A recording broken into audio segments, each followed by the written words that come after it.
The French truck drivers' blockade. The Taoiseach tells the French Prime Minister it could cost jobs here. The judge in the Louise Woodward case hears defence appeals to release her.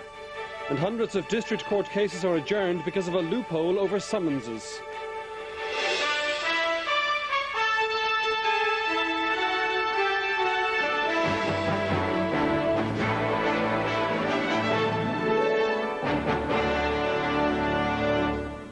Good evening, welcome to 6-1. Also on the programme this evening, Labour deputies and senators begin preparing the ground for a leadership contest.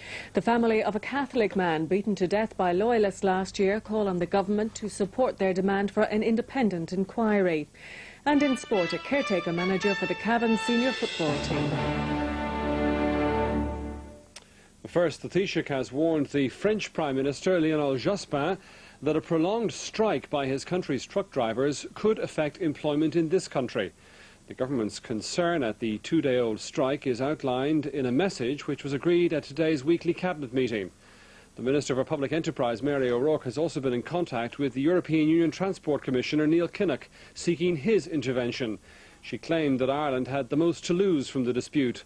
It's thought at least 500 Irish lorries are caught up in the strike. A flurry of top-level contacts following the weekly cabinet meeting. It was briefed by the Minister for Public Enterprise on the multi-million-pound impact of the two-day-old dispute. The Taoiseach has been in contact with the French Prime Minister, Lionel Jospin. In a faxed message tonight, he told Monsieur Jospin there's a real danger if the dispute continues that employment will be affected. And as the strike continues to bite, the Minister herself has outlined the deepening concerns of the business community to EU Transport Commissioner Neil Kinnock. Mrs O'Rourke has urged him to increase pressure on the French authorities to negotiate a settlement.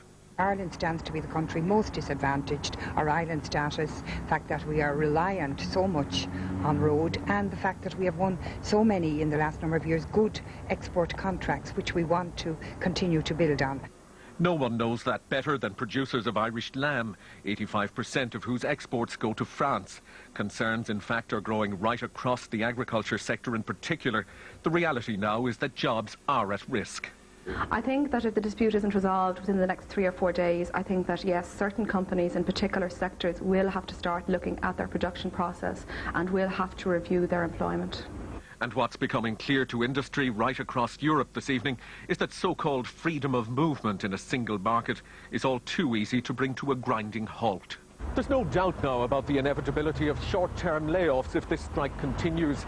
But the real concern in government and in business circles this evening must be for the long-term impact on a multi-billion-pound export market. The French Prime Minister has called for a quick end to the transport strike. Talks in Paris between truckers and employers groups ended with no plans for further negotiations, and in fact the biggest of the employers groups refused to attend. Brian O'Connell reports from Boulogne in France. At the end of its second full day, this strike is beginning to bite. French shoppers today were faced with increasingly empty shelves, the shortages caused mostly by panic buying. Fuel supplies are now running low because the strikers have blockaded most depots and fuel stations. There are now well over 100 blockades on key routes across the country. 8,000 Spanish trucks alone are now stranded or delayed or have been forced off their normal routes. There have been incidents of violence where drivers have attempted to break through the blockades. At Lille this morning, an Irish driver attempted to do so.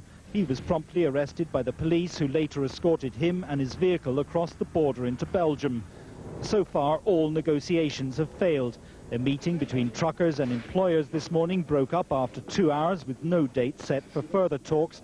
The main employers' organisation had failed to even turn up.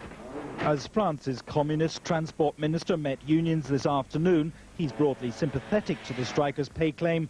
The socialist Prime Minister Lionel Jospin was letting it be known that he wanted a quick end to the strike. His solution, a partial agreement across the entire industry. The strikers blockaded the freight depot at the entrance to the Channel Tunnel for almost 2 hours this morning before lifting that blockade again after negotiations with police, who are in evidence but appear to be doing little. The blockades here at Boulogne and at the other French Channel ports remain firmly in place this evening as this strike grows increasingly acrimonious. The European Commission has now raised the possibility of court action to force the French government's hand.